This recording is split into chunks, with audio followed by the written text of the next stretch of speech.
ഇപ്പൊ കൈസ് അപ്പൊ നമ്മൾ 6 മണിക്ക് തന്നെ എണീച്ചു കൊണ്ടു രാവിലെ എല്ലാവരും കൂടി പന്തളിച്ചാൻ പോകുന്നുണ്ട് കൈസ്. അപ്പൊ നമ്മളെ വിളിച്ചുകൊണ്ട് നമ്മള് പ്രോ പ്ലെയർ അല്ലേ പണ്ടേ. ഇതോട്ടൊന്നും ഞാൻ തളരൂല ഗൈസ്. ഇതിലേറെ വലിയ ബൂട്ടേറ്റ് കളിച്ചോനാണ് ഞാൻ. നിങ്ങളിപ്പോ ഈ കാണുന്ന ഞങ്ങളെ നാട്ടിലത്തെ വലിയ ഗോട്ടാളാണ് ഗൈസ്. നമ്മളെ ഗ്രൗണ്ടിൽ എത്തിയപ്പോഴെ ഗൈസ് ഒരു സംഭവം കാണുന്നല്ലേ ഗൈസ്. നമ്മളെ ഗ്രൗണ്ടിലൊക്കെ മെസ്സിയൊക്കെ ഒന്ന് പന്തളിക്കുന്നു. നിങ്ങൾ ഈ കാണുന്ന ഗ്രൗണ്ടിൽ തന്നെ ഗൈസ് മെസ്സി ഒന്ന് പന്തളിച്ചിക്കണേ. നേരം വെളുത്തോണ്ട് ഒന്നും കാണില്ല. ചിലപ്പോ ഫോം ഉണ്ടാവില്ല.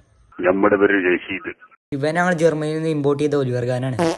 2.5 ലക്ഷം കൊടുത്ത് വാങ്ങി ഒലിവർ ഖാനും അതിലാടാൻ പോലും മര്യാദ കേൾക്കില്ല ഗൈസ്. എന്താ ഇപ്പൊ അവനൊക്കെ പറയും. അങ്ങനെ കളി കഴിഞ്ഞ് ഞങ്ങൾ കുറച്ച് കുടുംബശ്രീ വർത്താനൊക്കെ പറഞ്ഞിരിക്കുന്നു ഇവിടെ. പിന്നെ അതൊക്കെ കഴിഞ്ഞ് രാത്രി ആയപ്പോ നമ്മൾ നേരെ ഇറങ്ങി ഗൈസ്. എങ്ങട്ടാ നല്ല ഗൈസ് ഒക്കെ പറഞ്ഞുതരാൻ. അപ്പൊ എന്റെ താത്താനപ്പാണ് ഇരുന്നിക്കണം. ഓൾക്കാണി വണ്ടി ഓടിച്ചാനും വയ്ക്കില്ല. എന്തൊക്കെ കുണ്ടുള്ളടത്തോടി മാത്രം അടുക്കണം. എന്താ ഇപ്പൊ ഇതിനൊക്കെ പറയും. എന്റെ ഫോണിന്റെ സ്ക്രീൻ കാർഡൊന്നും മാറ്റാൻ വേണ്ടി വന്നേ ഗൈസ്. അങ്ങനെ അതൊക്കെ മാറ്റി ഉഷാറായിക്കണു. അങ്ങനെ പോണേക്ക് ഒരു ഷവർമ്മ കടയിൽ നിർത്തി. ഈ പട്ടിക്കണി വേറെ എവിടെയും കിടക്കാൻ തോന്നിയില്ല ഗൈസ്. ഗ്യാസ് കുറ്റിന്റെ അടുത്ത് തന്നെ ഒന്ന് കിടക്കണം. അങ്ങനെ നമ്മൾ അതൊക്കെ കഴിഞ്ഞ് നേരെ പെരീക്ക് പോയി. അപ്പൊ